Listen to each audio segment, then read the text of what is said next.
Word. What entrepreneurs have inspired you in your career? Who inspired you to build Pink Cactus? Was it just something that you It were wasn't like, someone. mhm. That's why I'm like, it's hard for me to like talk about this because it's not like I'm living my life through someone, you know, like I'm not being inspired by a particular group of people that I'm constantly like, ooh, I'm doing what they're doing. You Yeah. get what I'm saying?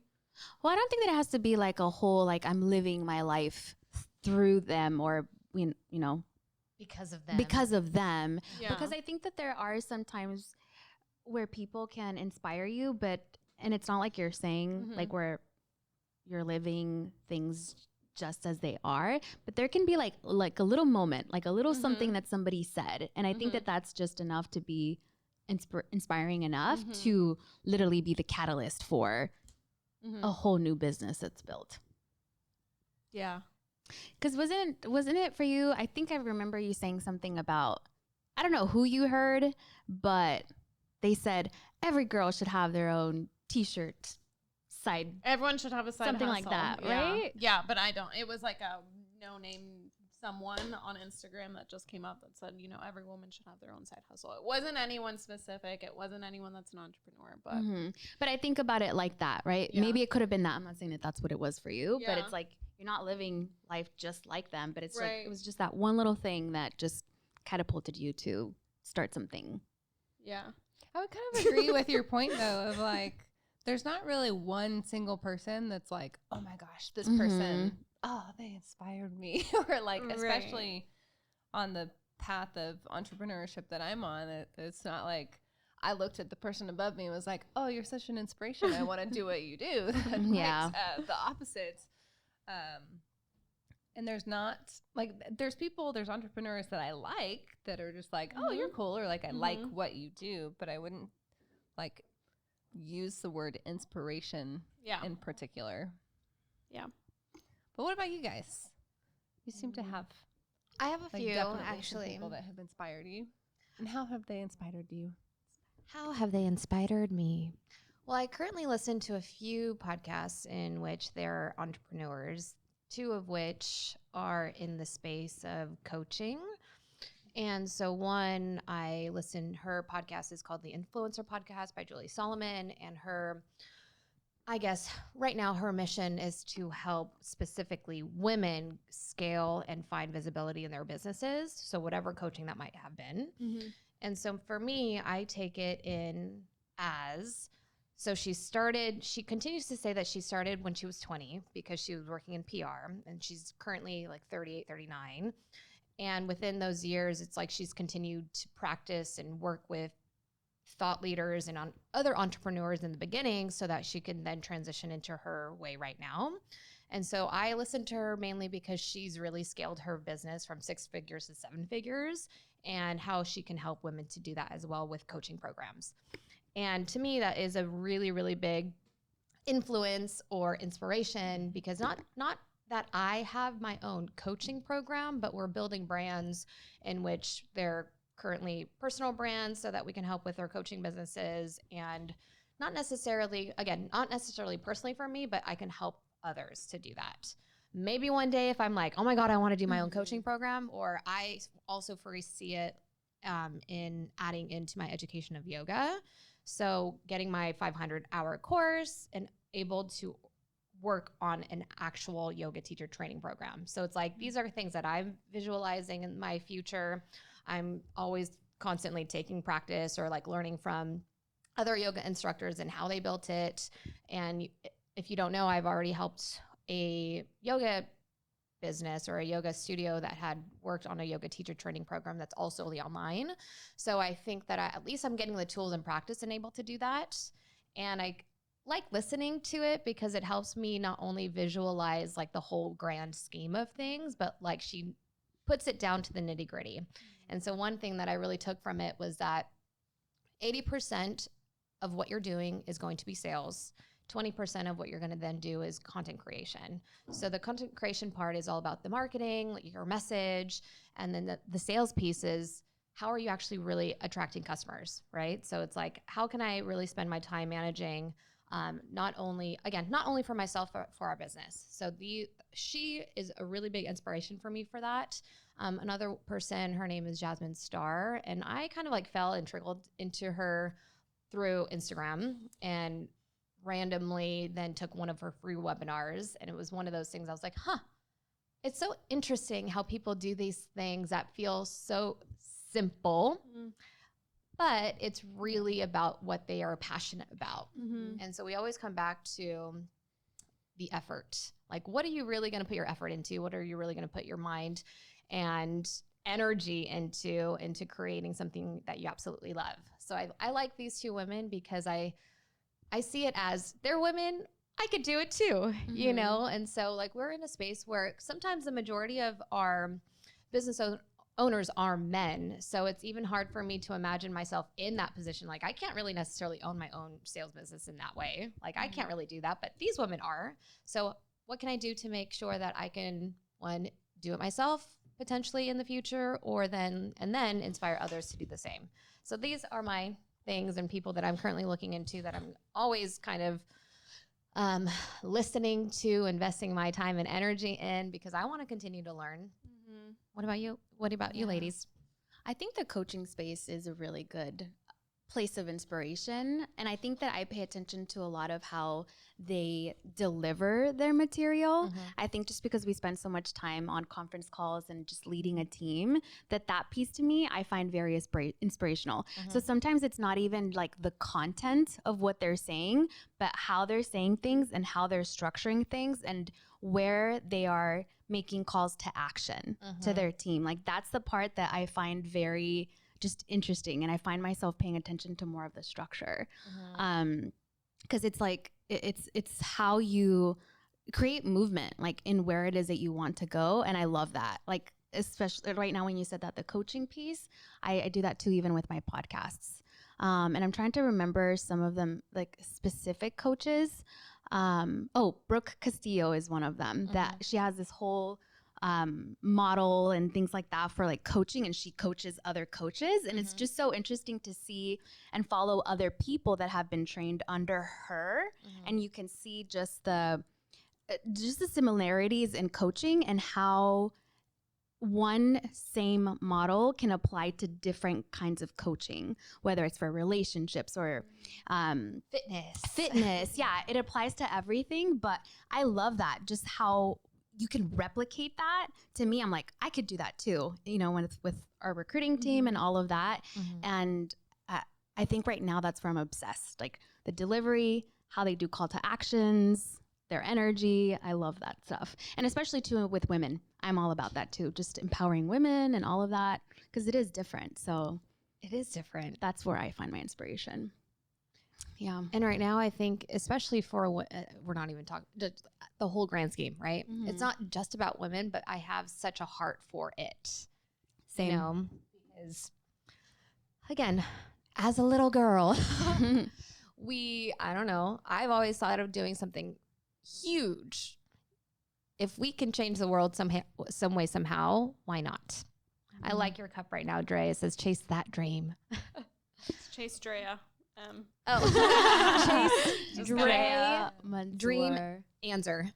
Yeah. My cat got me this, like 2 years ago, maybe, for my birthday. Oh, it's my office cup. I love it. That's cute. Yeah.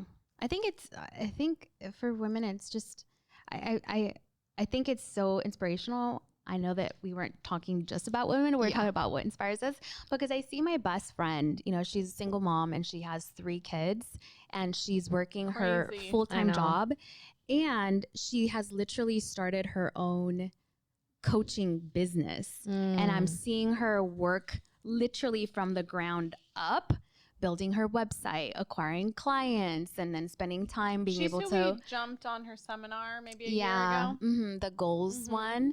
Yeah. And so just seeing her do all of that and understanding what her day-to-day looks like is insane. And that to me is inspiring. It's kind of crazy. Hi. Come on in. Yeah, it's so nuts. I'm like, how do you have enough fuel to do all of that? And she wrote her own book. She did? Last year. Yeah. She What's it called? published it. Like, I don't even know. I can't remember. Qin Life. I'll have to look it up. Life Hacks. No. Just look her up. What's her name? Christina Clark Garrison. So yeah, it's so crazy to me to see just like she's literally running her own business and taking care of 3 kids by herself and still has her full-time job. I'm like, how are you doing it? And you can see the progress of her business getting better and better and improving. So it's just kind of nuts. But yeah. I love that. And even as a single mom, she can create all of these obstacles in which she can be a victim. Yeah. In that situation, like, oh, I can't do anything because I have 3 kids or I have no time. But it's all about her organization of her day to day. So I'm curious. I want to be like, hey, so what is your morning routine? Yeah. And I know it doesn't, for her, it's not like I have it all together, you know, because I have conversations with her and she's always like, oh my gosh, I'm so tired, or I have this, or this didn't go well. But even in the, like, when you step back and you look at the entire picture, she's made a lot of progress, even in all of that messiness of how it looks. Like she's moved the needle like very, very well. And I'm just like, wow, so impressive. That is impressive. I think that's important to understand. Hi guys. Hi. Yeah. But progress is messy.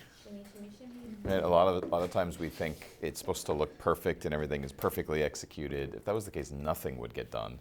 Progress is really just at times one step in front of the other, slogging it when you don't feel like you're making any progress. It's just committing to doing it. I think the key part to making that effective is you have to have absolute clarity about your outcomes. And I think in my own coaching practice and helping people, that's the part that people get screwed up on. They don't have absolute clarity about their outcomes and what they're trying to achieve. Once they get that, then it's you get up and you execute. Right? It's a framework we use: plan your work, work your plan. Plan your work, work your plan. The working of your plan isn't always going to be smooth sailing. It isn't always going to be easy. It's not always going to be the way you want it to be. And if you need it to be that way, you're screwed. You just got to keep rocking. Yeah. That's the part that I'm like, wow, she just does it. You know, and you plan a little bit, but it's like, it doesn't have to be perfect. Just do it. So that's really cool. What's the other option? Make excuses. Yeah. I'm always curious about, like, honestly, like that's a question was asked, well, what's your other option? And if your other option is to do nothing, then that isn't a must, that's a should. Right? Because anything that is an absolute must in your life, there is no other option. So people are like, oh, how do you, like, well, what's your other option? To do fucking nothing? Yeah. Okay, well then that's a should. That's just an ideal. We get our musts done. I knew you were going to say that. Not to be confused with musk. Yeah. Sounds like that. But yeah, who are some of the entrepreneurs that inspire you or that have inspired you in the past, Sabs? Or even now? There's a handful. Most of them are probably really well known. Elon Musk is on a short list for a number of reasons. He continues to defy the odds. I just love people that are told something isn't possible and then they go do it. We just need more of those people. Too many people are sheep. But, I mean, they if they're told something's not possible, they go, oh, okay, I guess it's not possible. Right? And so I love people that are like, fuck you. Let me go show you how possible this is. And if you look at history, history is always shaped by the people that see things before others do, that have the strength, the willingness, and the courage to do what others are not willing to do, and to see the impossible. And then eventually, arrogant people show up and go, oh, of course he's successful because, of course it's like, fuck you. How ignorant and arrogant do you have to be to look at the world through that lens? And he takes a lot of shit. A lot of people have really some crazy misconceptions about who he is, what he's doing, and where he came from. And they're like, oh yeah, he's only successful because his estranged father that was abusive to him owned a diamond mine in Africa. I'm like, are you out of your mind? Like, are you serious? Like, this is the stupid things that people say. Like, even if he started with $10 billion, right? The fact that he's been able to pull off what he's done is incredible. This has nothing to do with his starting hand. Don't take anything away from him, because at what point is like, well, $10 billion, you could give somebody today $10 billion and they're not going to pull off the success that he did. Does that make sense? Yeah. So I like Elon a lot. I like Jeff Bezos a lot, mostly because I was living in Seattle when he started his little book club, selling used college books out of his garage, and all the shit he took, and how much shit Amazon took, and then it went through the dot-com bust, and everybody thought it was a sham and was way overpriced, and 20 years later, it's like the Batman quote: "If the hero lives long enough, they'll become the villain." That's not exactly the quote, but it's something like that. But it's something very. It's principally that. It's like you live long enough to become the villain. Yeah. It's like, and that's 20 years of building an incredible company, and he obviously didn't do it alone. But we're in a society right now that is so desperate for leadership and yet degrades leadership horrifically. It doesn't understand how important leadership is to get things done. Like that, nothing, you just put a bunch of humans together and they're not just going to start being productive without sign of some kind of direction. That's what leadership does. It creates direction, and then it multiplies exponentially the potential of the entire group, which is why this old Marxist idea that everybody should be paid the same amount and everybody should own a company is just hilarious. It's like, I just ask people who actually run companies how well that works. Like, have you ever ran a business? Like, yeah, that doesn't fucking work, because that's not how humans operate. So I like Jeff Bezos. Steve Jobs, obviously incredible. And I think there's some new guys coming up that I think are going to be really exciting.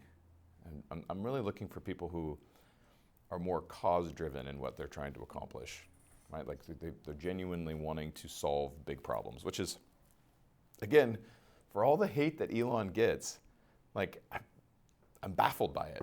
Hey, our dependence on non-renewable resources needs to change. All right, I'll go start a car company. You're fucking crazy. You're going to compete against the big three? Never going to happen.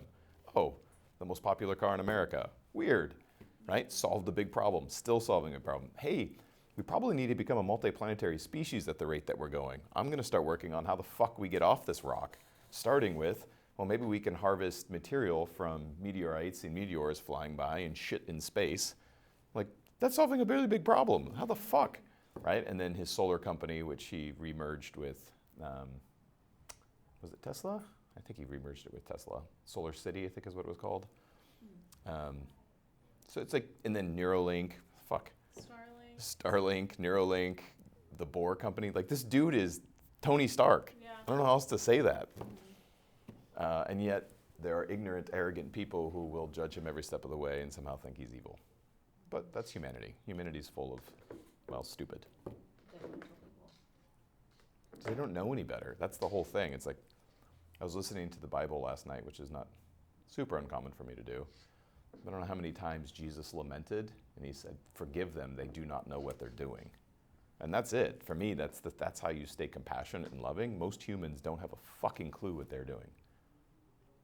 They just continue to open their mouth, which probably should happen less. Amen. Go look. See TikTok for perfect examples of ignorant arrogance without an understanding of the world. Sorry, now that Holy Spirit activate is in my head. Where's that from? I feel like it was a trend. Holy Spirit activate. No? No one else? Oh, That's from yeah. a comedian, I don't know. writer, person. I believe you. Can't remember her name.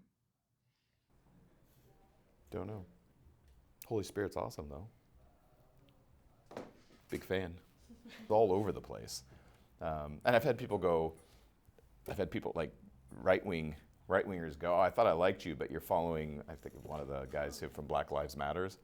And they're like, "But now I know I can't follow you." I'm like, "Well, that's your loss, buddy." Like, what in the world? The only way we're ever going to unite the world is to understand how different views look at the world. But yeah, it's very easy to get siloed, and then you get yourself siloed, and you start to think everyone thinks like you do, which is most of humanity for most of existence. And then, worse, if somebody comes in, there's an old saying, If you're with the people, you're a leader. If you're ahead of the people, you're a visionary. If you're way ahead of the people, you're a revolutionary. And if you're too far ahead of the people, you become a martyr. And it's absolutely true. It's like if you don't know how to take people to a different level of consciousness, they'll eventually hate you. Right? And Christ, for me, is the perfect example of that. He spoke in perfect truth, but most of the people could not understand what the hell he was saying. And he kept saying that, let those who have ears hear. Let those who have the ability to get what I'm saying, say it. You know how patient you have to be to drop into a fucking realm like you're dealing with 2-year-old children the entire time, and then have to be patient enough to be okay dealing with that level of mentality and just being like, fuck, and then you're going to put me on a cross because I'm speaking the truth. But so be it, that's what I'm here to do. And he's not alone, obviously. There's a lot of avatars that have dropped down trying to help humanity ascend. They're just stubborn as fuck, which is just utterly frustrating at times. Right? And then Paul came along and did the same thing. Paul came after Christ and said the same thing. I want to give you frickin' meat, but I have to keep giving you milk because you can't understand. The ego consciousness is so ingrained in us that without very, very conscious work, you behave no much more than an animal. So I'm looking for the new kind of entrepreneur that I would say is cause-driven, right? Like conscious capitalism, a way where it's not just about making money, it's about impacting the world in a way that drives lasting, healthy change. Be the answer instead of bitching and complaining. So we see that a lot, right? We see that a lot. People bitching and complaining on the sidelines. Right? Oh, businesses suck. Bosses suck. Working for somebody else sucks. Well, hey, fuckstick, here's a great idea. Why don't you go build that multi-billion-dollar company that you think we should all be working at? Show us your brilliant plan instead of fucking running your mouth. Easy thing, running your mouth is a hell of a lot easier than fucking get in the ring. Yeah. And then voting for somebody else to bail you out. Doing a great job there.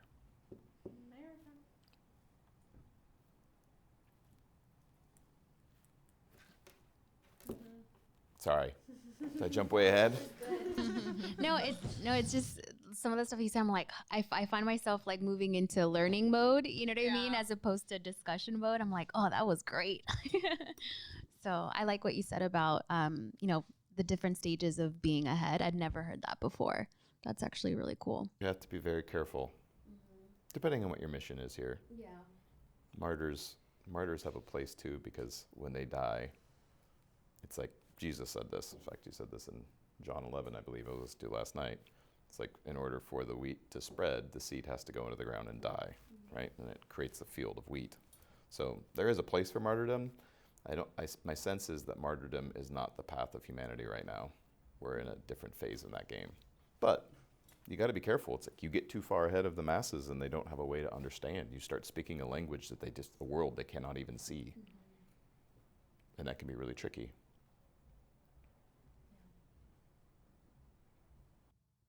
It's like because he spoke in parables that people didn't understand his riddles. He spoke in parables on purpose, because if he spoke in plain language, they would openly reject and attack what he's saying because their level of consciousness had no way to understand the principle. So you speak in principle and parable because those who get the principle and at that level of consciousness will 100% get it, and everyone else will just be like, what the fuck did he just say? Right? Which is perfect because then they can't attack it. And the reason you don't want them to attack it isn't for you, it's because if they're introduced to a truth they don't have a way to see, what they resist they'll become like conditioned to. So then they won't see it later on. It's the same thing in our world. When people get too familiar with information that they haven't integrated yet, they stop seeing it as a viable answer because they've already built this incredible defense to why it could never be true. Right? Which is why many of the greats speak in parables, because then idiots they don't hear it. They literally don't have they don't have a way of attacking it in a way that would blind them from seeing it for what it is. Would you then consider them being blind because of their ego? Right. Most humans are sitting at a level of consciousness that is below awareness, which is basically animal. And you can see this. Look at humans. Go sit in an airport. Go walk in a mall. And I shouldn't say this, but developed countries, but just go watch humans. They behave like animals far more than not. Like, we forget there is a beautiful spirit that inhabits the meat suit, but most spirits are on autopilot, right? They're just sitting there as a unaware observer of watching a meat suit try to survive. And it's, again, it's brilliant design. If I was trying to create a simulation or a role-playing game or a scientific experiment, and I wanted to get a said species to ascend, to become fully enlightened, I would have to optimize for its survival first. To give it buys it time to figure out how to become conscious. So that's humanity. Humanity is optimized for survival, right? Fuck and fight. That's the two main drivers. That's what Freud brought that up, right? Thanos and Eros. Thanos is aggression, fight, protection. Eros is fucking, reproduction. Why? Because those are the two major functions to ensure the species continues to live generation after generation. Imagine if there was no desire to fight. Part of us would be like, oh wow, that'd be amazing, and it would be great. We wouldn't attack other humans, but humans aren't the only adversary on Earth, right? There's natural disasters and other animals. So if we didn't have a desire to protect ourselves, we'd be fucked. At one level of the game, when you're not conscious. When you're conscious, everything changes. And the other one is to reproduce. Imagine if men were like, I don't want to fuck. The whole game would be over. Right? And so it's hilarious because we make fun of men and make fun of the male sex drive. It's like, if they didn't want to fuck, the whole world ends. And if you're like, well, not anymore because of biology and science, yeah, we wouldn't have fucking gotten here. We'd be done a long time ago. It would have been once and over. And this became very aware to me when I was watching a panda at the zoo. Like, there was, I don't know enough about pandas. Yeah, it was a male panda and a female panda, and they were explaining that the female panda is in heat. And I don't know panda well enough to know what the fuck was going on. She was groaning and making noises, and evidently her pheromones should have aroused the young panda. And he's over in his fucking bathtub of bamboo, just not interested at all. And I'm like, and this is why pandas are going extinct, because they do not want to fucking fuck to save their own species. So once you become conscious, then these things become conscious endeavors and more deliberate, not instinctual, right? The instinctual human behaves like an animal. Instinctual human has drives that they don't understand and don't know what to do with, and they just act on them. And it's the worst if you're stuck in between, because it's like you feel like a fly hitting a window. It's like, why do I keep doing this dumb shit? I don't want to keep doing this dumb shit. Like, well, you're not fully taking the reins yet. And then you can consciously do those things. And I'm not against fucking or fighting. I think they both have their place. It's just unconscious fucking or fighting has caused a lot of problems in our society. But from an intelligent design standpoint, also pretty important if you want to ensure a species lives long enough to figure it out. So I get it. I empathize.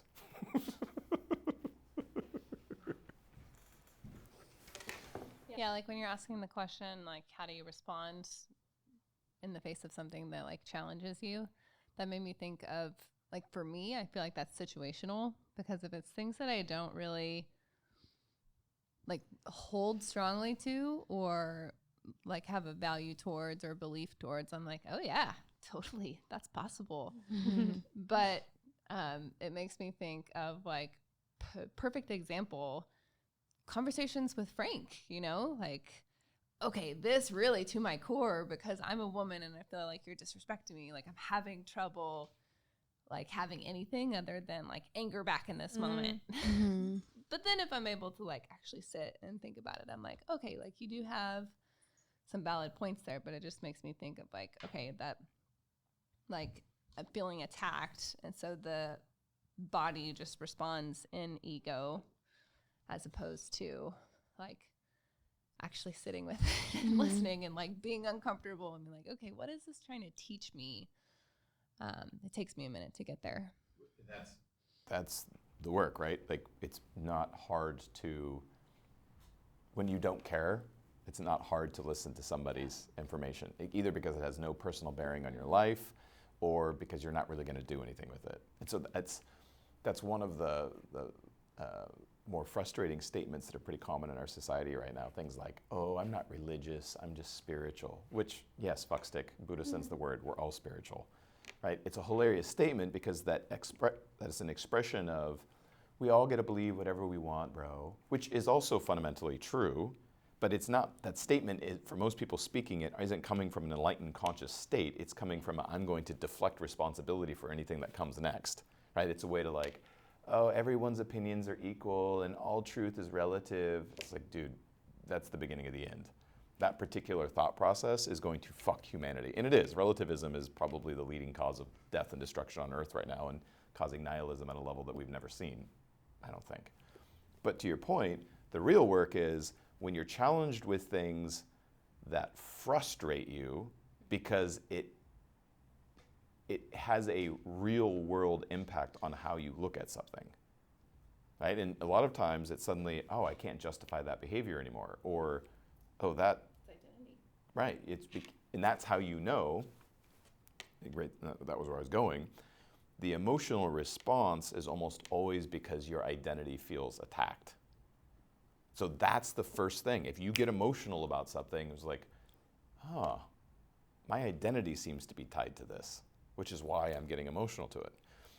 And this is the work, right? And I think you guys have known me long enough. You probably have almost never seen me take something personal because my identity isn't really tied to much in that way. So it's like, you're not likely going to offend me by attacking me personally for a lot of reasons. I know who I am. So if you say something that's true, I'm probably gonna be like, fuck yeah, that's true. And if it isn't true, I'm laughing because I'm like, that isn't true. But there isn't anything in me that really needs to wrestle with the opinion of someone else, which is what? That's the 4 A's, which is why it's one of the books that we talk about and teach so much. Don't take things personal. Remove the personal aspect from what is being said so that you can understand if there is a deeper truth or principle. And there has to be an if there, because sometimes there's not. But also then if you know this, it's very easy to manipulate people. Just attack their identity. Well, and it just baffles me because so much of what I think people hold as identity was not what they created for themselves. It's from religion or school or society based on what people like made out to be the truth for so long. And it's just bullshit. They're clinging to things. This is a very interesting reference, and it may or may not make a whole lot of sense, but it's, I think it's beautiful. There is a larva that I think ends up turning into something akin to like a mayfly on the river. And certain seasons in Washington, if you go there, you'll see all of what looks like these mayflies flying above the river. And the fish love them, they eat them. But it starts as something called a periwinkle, at least that's what we called them. And it's like this little worm looking thing, larvae, but it's like this beautiful purple, like almost like a lavender color, and it's really beautiful as far as worms go. But what it does is it takes rocks and brick and bark and straw and like covers itself like armor all around it. So when you see it in the river, it looks like this kind of weird small twig that's all like rock and brick and straw. That's what humans are doing. They're just picking up things in their environment that help them protect themselves, that become this identity, and the beauty of who they really are is hiding behind all of that. Just a beautiful little lavender worm. Larva. Eventually, when it releases it, it turns into, yeah, its lifespan isn't great. But the process is beautiful. Lets its real self out. And so be it. I'd rather die being fully me than to live somebody else's life for 100 fucking years. Ugh. Can you imagine that? People? Like easily 80% of the population, which is why it takes fucking 1,000 lifetimes to figure this shit out. It's arduous and slow until it's not. I wish I could just walk around and start just fucking beaming people's third eye. Doof, doof, doof. And think it's gonna happen eventually. It's just like, all right. You're just like knocking people over. Looking them. It's like Just happened. probably one of my favorite scenes in the entire Marvel series, which I brought up a number of times, is in Doctor Strange. When he's just running his fucking mouth to her with his intellect brain just going nuts, and he's super arrogant and he's really ignorant about what he's talking about. And instead of arguing with him, she's just like, "Doof." And he's like, fuck, because he gets knocked into the astral plane. Yeah, it's powerful because it's like all argument stops there. That's the game, right? Speak in truth, in love, with power. That's your formula. Speak in truth, in love, with power. And then the arguing stops because the fucking mind is like, doesn't know what to do with it. And that's what psychedelics, I really like about psychedelics, because it forces, gently I would say, depending on your plant medicine, yeah. Depending on your psychedelic choice, it kind of gently guides you to surrendering ego. And generally when people have a bad trip, it's because their ego desperately is trying to stay in control, and it's melting. It's like, I'm melting. Then it fucking, okay. But if you just surrender that shit, then it's a super easy, like, right? Yeah, I had read a beautiful analogy on like drugs versus psychedelics yesterday or the day before, and it's talking about the difference in how drugs, you're escaping from reality. So like that definitely makes me think of alcohol, like the worst drug of all, that's just gonna have you continuing to escape, like actually facing what it is that you need to face, versus psychedelics, which until now have been seen as this like just another drug, you know, when actually they're making you face what it is that you need to deal with. You have seekers in that community too, but one of the most interesting about psychedelics is it's non-addictive. You don't have people like go do an epic trip and then they come back and they're like, let's run it back.